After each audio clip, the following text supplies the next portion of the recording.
Olá, meu caro aluno Laquenem, seja muito bem-vindo a mais esta aula de História do Brasil. Eu sou o professor Edenilson Moraes e estou aqui com muito orgulho, com muita satisfação para passar mais este conteúdo que é extremamente importante para o seu entendimento, para a sua preparação para o Enem.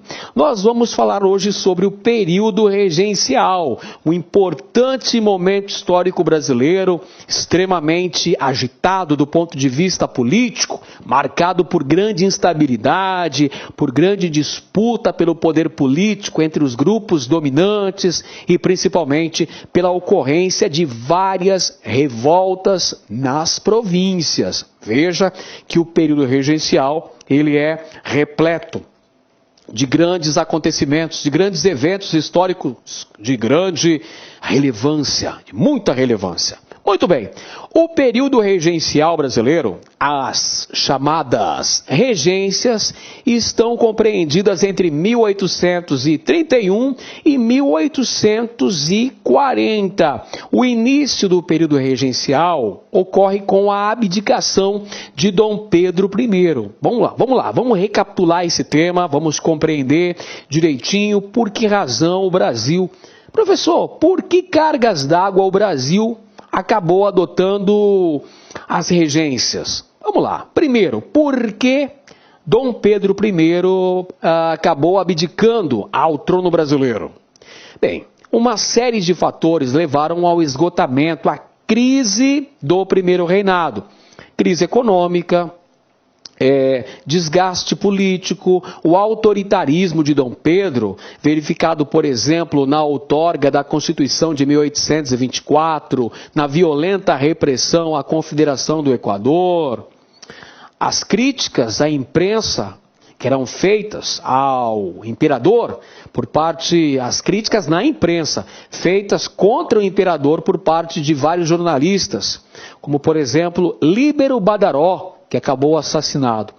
Todos esses fatores levam a um isolamento político de Dom Pedro I, que sem ter suporte, sem ter apoio político, acaba abdicando do trono em 1831 em favor de seu filho, o herdeiro ao trono, o príncipe Dom Pedro de Alcântara, que à época tinha 5 para 6 anos de idade. Claro que não poderia assumir uma incumbência tão grande, de tamanha responsabilidade.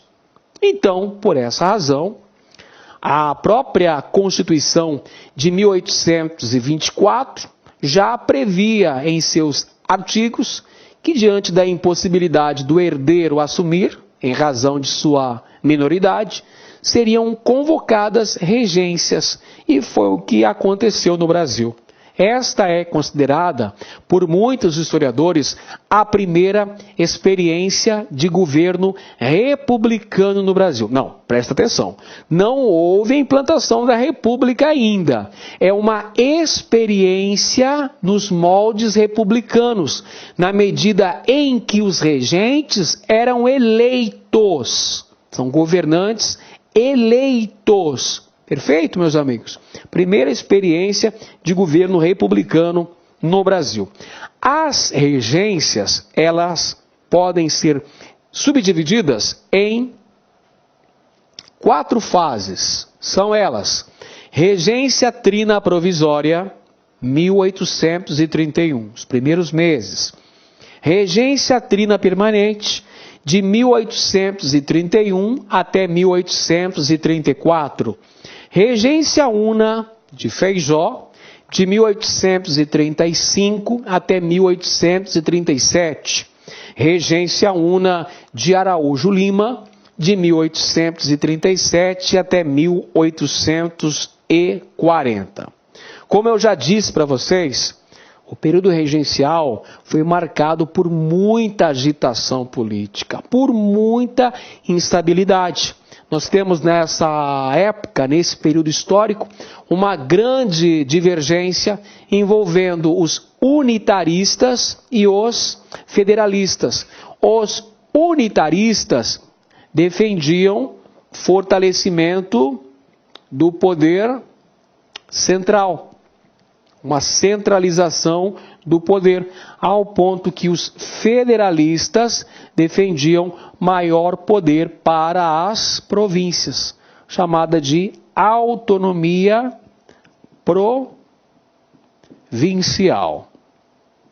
Beleza então, meus amigos? As principais forças políticas neste período eram os restauradores. Quem eram os restauradores? Eram comerciantes, eram burocratas de Estado, alguns chefes militares, sobretudo portugueses, que defendiam o retorno de Dom Pedro I ao Brasil, a volta do imperador Dom Pedro I. Esses eram os restauradores. Haviam também os chamados liberais moderados, que eram, sobretudo, grandes latifundiários da região sudeste do Brasil. O que eles desejavam? A manutenção da ordem socioeconômica do país, a manutenção da ordem monárquica, com o latifúndio, com a agroexportação e com a mão de obra escrava. E haviam ainda os liberais exaltados, que eram proprietários de terra, de regiões periféricas, pequenos comerciantes, profissionais liberais. Eles defendiam maior autonomia para as províncias, ou seja, defendiam o princípio do federalismo e defendiam, em alguns casos, até mesmo a proclamação da República. Então, são três forças políticas importantes a se digladiar no início do período regencial: restauradores, liberais moderados e liberais exaltados. O grupo mais forte, evidentemente, é o dos liberais moderados neste momento, ok? As regências apresentam dois períodos importantes. O primeiro deles é chamado de avanço liberal, entre 1831 e 1837. É a fase histórica em que serão adotadas algumas medidas descentralizadoras no Brasil. Segunda fase, o segundo período das regências, é o chamado regresso conservador, 1837 até 1840. Perfeito? É uma fase em que vão ocorrer medidas de cunho conservador. Vai ser restaurada aquela velha centralização política. Bom, este é um quadro, pessoal, que apresenta a evolução partidária no Brasil durante o chamado período imperial brasileiro. O período imperial vai de 1822, data da nossa independência, até 1889, data da proclamação da República. Muito bem. No primeiro reinado, que é esta primeira fase imperial brasileira, é o reinado de Dom Pedro I, que vai de 1822 até 1831, nós temos duas facções políticas. Não é possível ainda falar em partido político, em agremiação partidária. A gente pode chamar de facção política. Partido português e partido brasileiro. No início do período regencial, lá em 1831, nós temos três tendências políticas, essas mencionadas anteriormente. Os restauradores, também chamados de caramurus, os liberais moderados, também chamados de chimangos, e os liberais exaltados, também denominados como farroupilhas. São as tendências políticas no início do período regencial. Mais para frente, já na metade desse período, lá por volta de 1836, nós temos a formação de duas tendências políticas. o Partido Regressista, composto pelos restauradores e pela maioria dos liberais moderados, e o Partido Progressista, composto por alguns moderados e pelos liberais exaltados. Mais à frente, já no governo de Dom Pedro II, o chamado Segundo Reinado no Brasil, nós temos a formação das duas principais forças políticas imperiais. O Partido Conservador, os chamados Saquaremas, e o Partido Liberal, os chamados Luzias. Então é importante que você perceba essa evolução político-partidária ao longo do século XIX no Brasil, isto é, ao longo do período imperial. Primeiro reinado, Partido Português, Partido Brasileiro. Início do período regencial, restauradores, liberais moderados, liberais exaltados. Do meio para o fim das regências, progressistas e regressistas. Segundo reinado, Partido Conservador, Partido Liberal. Do ponto de vista econômico, o Brasil, ao longo do período das regências, o chamado período regencial, tinha como principais produtos de exportação café, açúcar, algodão, couros, fumo, entre outros produtos. Veja que detalhe interessante, que aspecto maneiro. Já no período regencial, o café começava a se destacar como importante produto na pauta das exportações brasileiras, sendo produzido principalmente no Rio de Janeiro, na região do Vale do Paraíba, São Paulo, Vale do Paraíba e Oeste Paulista e Minas Gerais. Mas a gente vai falar sobre a economia cafeeira quando tratarmos da aula sobre a economia no Brasil imperial. Fica tranquilo. Vamos então agora falar um pouquinho sobre a primeira fase do período das regências, ou o primeiro período das regências, que é conhecido como a liberal, vai de 1831 até 1837. Esta fase é assinalada pelo predomínio político dos moderados e por um grande favorecimento às elites agrárias, ou seja, à aristocracia rural, aos grandes latifundiários brasileiros. Durante esta fase, no ano de 1831, ocorreu a criação da Guarda Nacional, uma importante milícia ligada ao favorecimento das elites agrárias. A Guarda Nacional era comandada pelos coronéis. Quem eram os coronéis? Os coronéis eram grandes latifundiários que se responsabilizavam pelo controle, pelo comando da Guarda Nacional. Temos também a formação do Código do Processo Criminal no ano de 1832. É uma reforma do Código Criminal brasileiro que acabou fortalecendo o poder local. O poder local era exercido pelos coronéis. Quem que eram esses coronéis? Os coronéis eram grandes latifundiários. Então vamos até assinalar aqui, porque esse é um aspecto importante. Os grandes latifundiários vão ser os coronéis, latifundiários, vamos lá, pronto. Então, gente, esta reforma do Código do Processo Criminal acabou por fortalecer o poder local. Que era o poder local? O poder na esfera dos municípios, que era exercido, via de regra, pelos latifundiários, que ganhavam a patente de coronéis, que eram responsáveis pela organização da Guarda Nacional.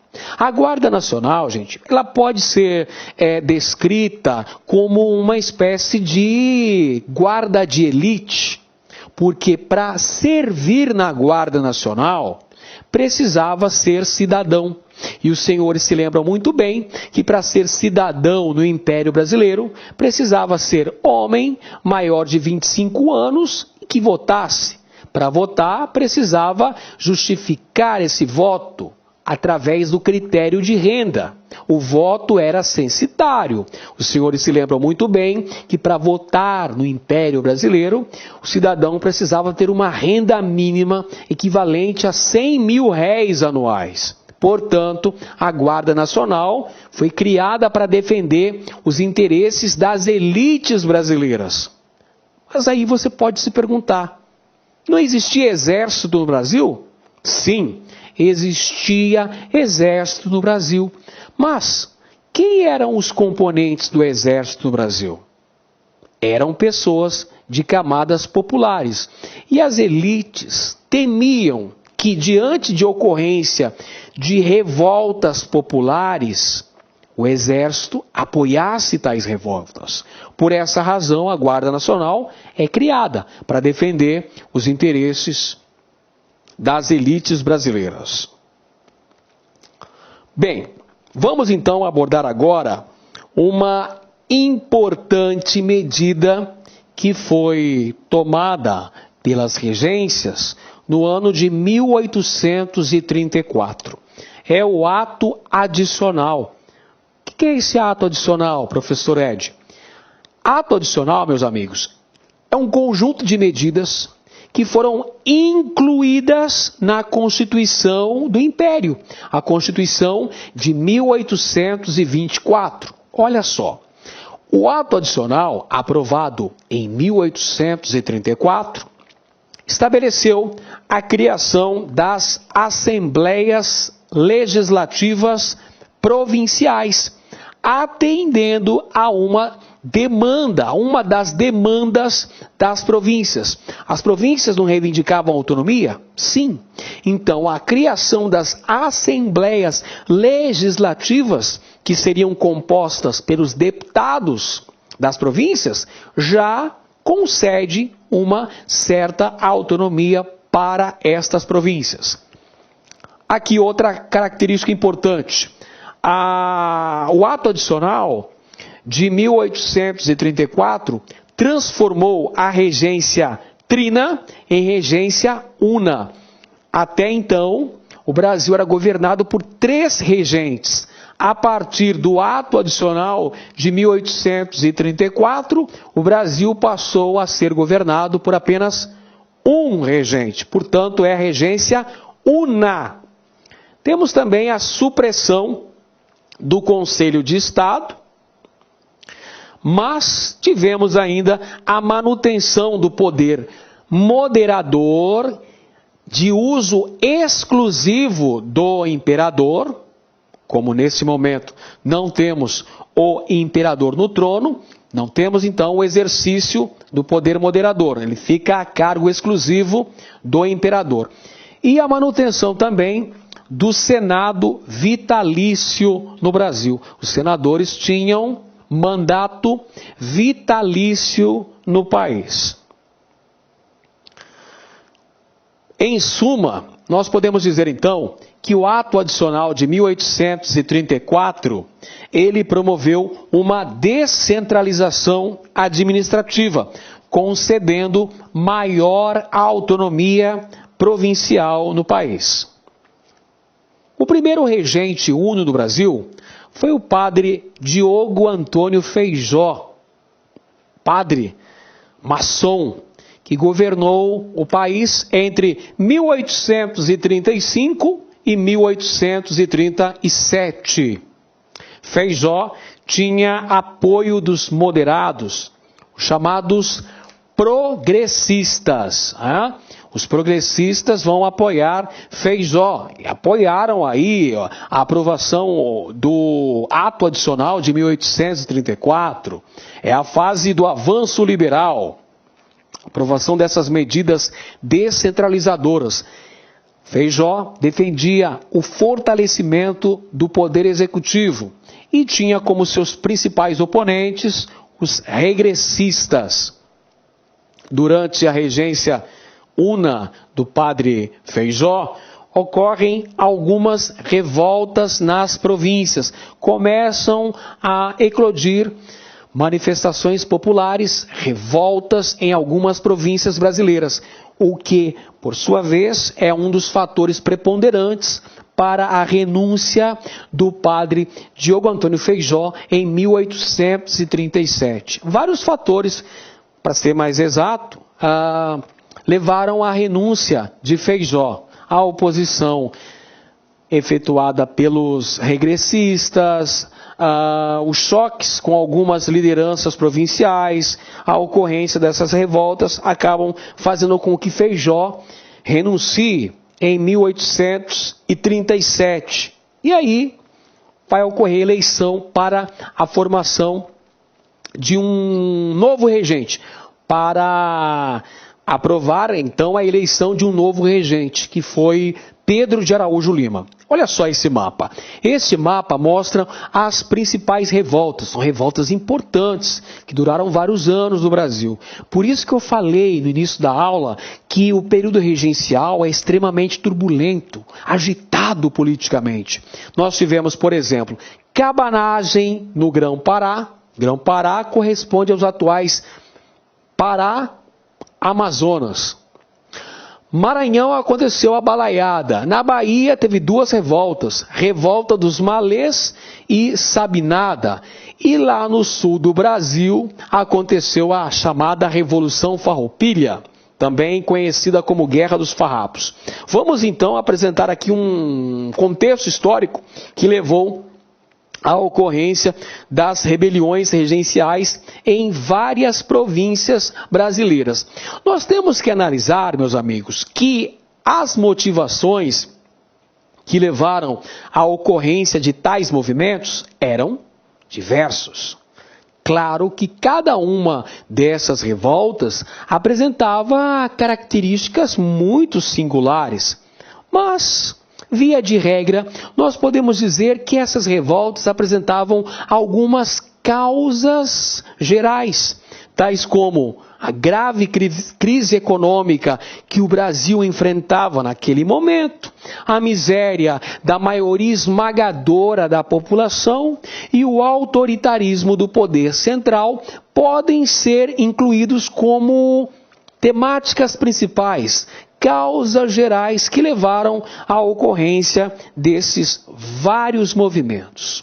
Como, por exemplo, a Cabanagem, que é uma longa revolta, aconteceu entre 1835 e 1840. A Cabanagem ocorreu na província do Grão-Pará e teve como grupos sociais participantes as camadas populares, indígenas, negros, mestiços pobres e livres. Só por aí você já vai verificando que a Cabanagem se constituiu numa rebelião de cunho popular. Então anote aí no seu caderno como característica importante da Cabanagem: uma revolta de característica popular. As massas populares, indígenas, negros, mestiços, livres, pobres, participaram ativamente da Cabanagem. Quais são os fatores que levaram à ocorrência da Cabanagem? Péssimas condições de vida, monopólio político-econômico da aristocracia rural do Grão-Pará. Isso levou a uma grande insatisfação popular que mobilizou a organização da Cabanagem. Qual era o projeto político, os objetivos dos chamados cabanos? Olha só, este movimento denominou-se Cabanagem por causa das modestas residências dos componentes deste movimento histórico, que eram pessoas pobres, pessoas humildes, que moravam geralmente em cabanas. Era a população ribeirinha do Grão-Pará. Daí vem o nome Cabanagem. O projeto deles era república, federalismo e democracia, com o estabelecimento do voto universal, o fim do voto censitário, o estabelecimento do voto universal. Qual que é a importância histórica da cabanagem? Gente, eu falei para vocês, grande movimento popular, são as massas populares, são pessoas extremamente pobres, que pegaram em armas fazer valer os seus interesses, os seus direitos. E o desfecho? Qual que é o desfecho? Adivinha? Uma rebelião de pobre, uma rebelião de excluídos politicamente, de marginalizados do ponto de vista econômico.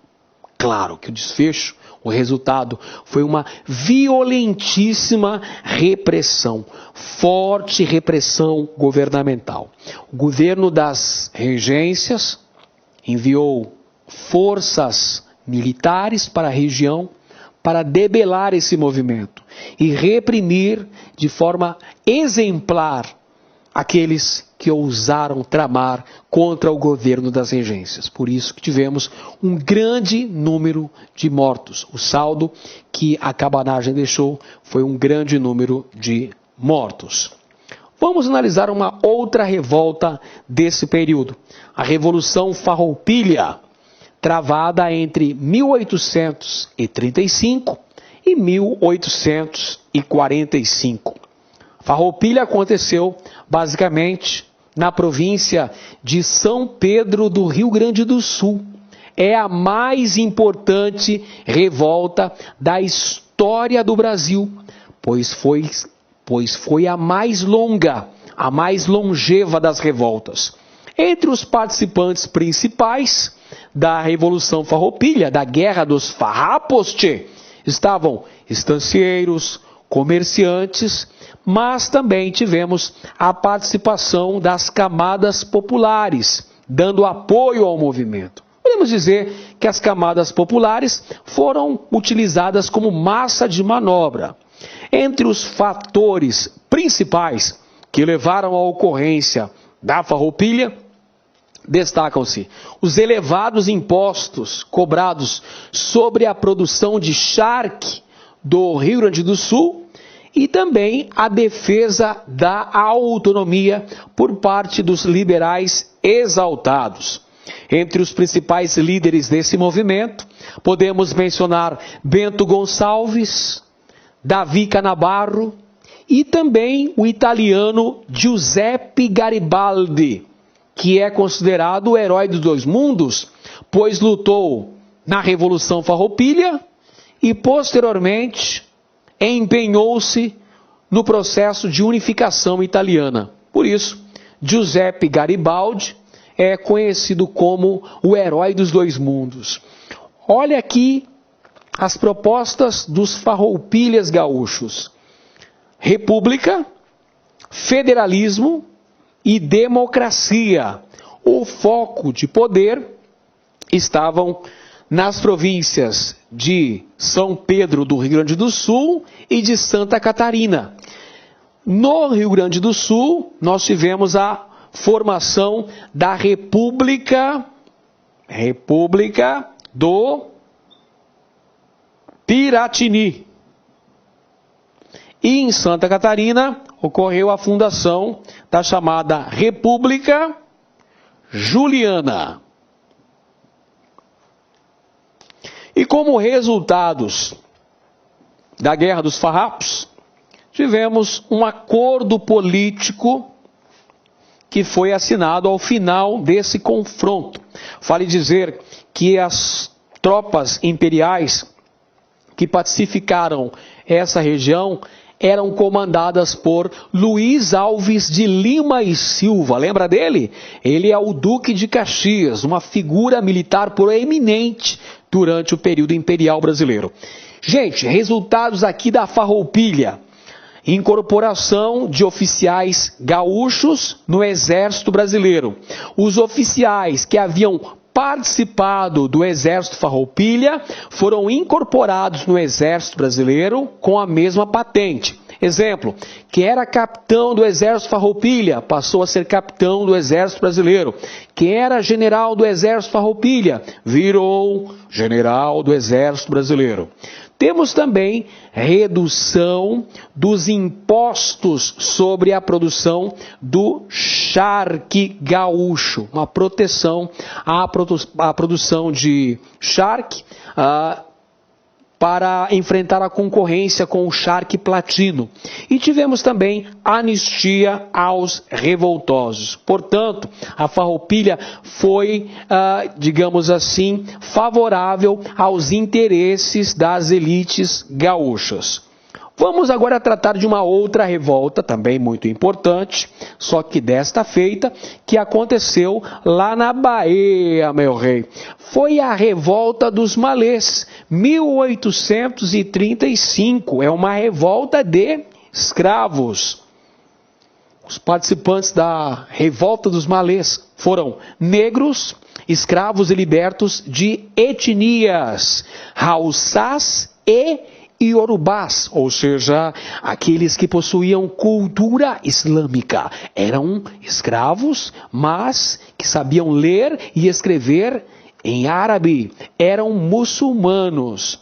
Quais são os fatores que levaram à ocorrência da revolta dos malês? Condições de vida dos escravos e dos alforriados na região. Os objetivos: abolição e massacre de senhores e mulatos, porque os mulatos eram considerados traidores por parte dos negros escravizados. E qual que é a importância histórica da revolta dos malês? Bom, é uma revolta de negros escravizados. Teve a liderança muçulmana, uma liderança negra. É uma das páginas de nossa história que mostram o protagonismo negro, meus amigos, e uma reação contra a escravidão. E o desfecho? O desfecho foi uma violenta repressão contra os participantes da revolta dos malês, que não conseguiram alcançar os seus objetivos. Vale dizer ainda que essa revolta dos malês era influenciada pelo chamado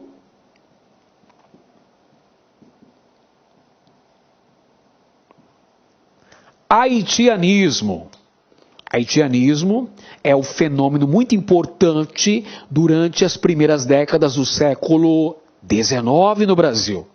Era a influência das revoltas de escravo que aconteceram no Haiti, que aconteceram lá na América Central, onde a população escravizada massacrou a população branca. Os senhores de escravos do Haiti foram massacrados e ocorreu a independência da região. Este fenômeno do haitianismo chegou ao Brasil e nós podemos dizer claramente que a revolta dos malês teve uma influência histórica do haitianismo. Perfeito? Continuamos na Bahia. Vamos agora falar da Sabinada, uma revolta ocorrida entre 1837 e 1838. Só que desta feita, uma revolta liderada por elementos das camadas médias. Causas principais que levaram à Sabinada: disputas políticas, recrutamento forçado dos baianos para lutarem contra os farroupilhas gaúchos e a restrição das decisões políticas à aristocracia rural. Entre os objetivos principais dos integrantes desta revolta estavam a proclamação de uma república que perduraria até o momento em que o imperador fosse colocado no trono, ou seja, seria adotada a chamada República Baiense até o momento da maioridade do herdeiro do trono brasileiro. Importância histórica: é um movimento, é uma revolta regencial, mas que defendia a monarquia. Um movimento que visava, então, a proclamação de uma república na Bahia, mas essa república seria desfeita quando da elevação de Dom Pedro de Alcântara ao trono brasileiro. E qual foi o desfecho? dessa manifestação, desse ato de rebeldia. O desfecho foi uma violenta repressão regencial. Acabei de falar para vocês agora há pouco que a Sabinada foi uma revolta de classes médias. Profissionais liberais participaram da Sabinada, certo? Médicos, jornalistas, professores, advogados. O líder da Sabinada era um médico que também tinha a função de jornalista e professor da Faculdade de Medicina de Salvador. O nome dele? Francisco Sabino. Francisco Sabino era o líder da Sabinada. Ele foi preso e recebeu como punição o exílio para o Mato Grosso. Afinal de contas, o Mato Grosso era o local mais afastado do Império Brasileiro. Era uma espécie de Sibéria tropical. Por essa razão que Francisco Sabino, que recebeu como punição o exílio, o degredo, foi enviado para Mato Grosso. Bom, vamos abordar agora uma outra revolta ocorrida no contexto do período regencial no Brasil. Foi a Balaiada, meus amigos, no Maranhão, entre 1838 e 1841. Entre os fatores principais que levaram à ocorrência da Balaiada estavam a questão econômica, a crise econômica, a exploração econômica. Os grupos sociais que se envolveram mais diretamente nessa revolta eram artesãos, pequenos proprietários e escravos aquilombados. Entre os objetivos principais estavam a República, federalismo e reforma agrária. Olha só um detalhe interessante. Movimento que visava atribuir o direito à posse da terra a grupos menos favorecidos. E a importância histórica da Balaiada. A Balaiada, ela expressa o antagonismo, a luta de classes envolvendo os grandes latifundiários, isto é, os proprietários, contra a massa despossuída, os não proprietários. A Balaiada, ela teve grandes lideranças populares. Muitas vezes, alguns historiadores, sobretudo mais tradicionais, costumam dizer que a Balaiada foi, na verdade, um grupo de várias guerrilhas, que haviam várias lideranças. Podemos citar, por exemplo, Manuel Balaio, que era um trabalhador artesanal, um fazedor de cestos de vime, os chamados balaios. Daí o nome Balaiada, vem de Manuel Balaio. O Negro Cosme também, né? Cosme Bento, que é outra importante liderança desse movimento, da Balaiada. E uma outra curiosidade importante é que a repressão a esse movimento foi feita pelo Exército Brasileiro, comandado por ninguém menos do que Luiz Alves de Lima e Silva. Quem é ele? Duque de Caxias. O Duque de Caxias, que é o patrono do Exército Brasileiro, Duque de Caxias, ele reprimiu o movimento da Balaiada. Perfeito, meus amigos? Inclusive, Caxias é cidade do Maranhão, cidade que foi tomada pelos balaios. E Luiz Alves de Lima e Silva recuperou essa cidade. É por essa razão que ele recebeu o título de Barão e depois Duque de Caxias. É o patrono do Exército Brasileiro. Ele participou de vários movimentos em nossa história. Pacificou a Balaiada, pacificou a Guerra dos Farrapos, pacificou as revoltas liberais em Minas Gerais e São Paulo e participou também da Guerra do Paraguai. Muito bem, analisadas as revoltas brasileiras do período regencial, vamos agora estudar um pouquinho as características do último período das regências, que é o chamado regresso conservador, que corresponde à regência una de Pedro de Araújo Lima, político nordestino. Bom, o regresso é uma reação conservadora, ou seja, eles vão retornar com a centralização política. Araújo Lima, o regente uno, era muito influenciado pelo deputado Bernardo Pereira de Vasconcelos. Bernardo Pereira de Vasconcelos, um político regressista, ele afirmava que as revoltas nas províncias ocorreram porque os regentes, no caso aí o padre Diogo Antônio Feijó, havia despertado o vulcão da anarquia quando aprovou o ato adicional de 1834, fez valer as medidas adotadas pelo ato adicional. Então agora a tarefa era pacificar o país e reconduzir o Brasil nos trilhos da ordem. Então, para isso, nós temos a adoção de várias medidas centralizadoras, tais como a reforma do Código do Processo Criminal e a lei de interpretação do ato adicional. São todas medidas centralizadoras. O que foi feito? Uma lei de interpretação do ato adicional. O que significa isso? Na prática, gente, significa uma anulação do ato adicional. O ato adicional havia concedido maior autonomia para as províncias. Agora vem o regresso conservador. Vai fazer o quê? Vai acabar com essa autonomia.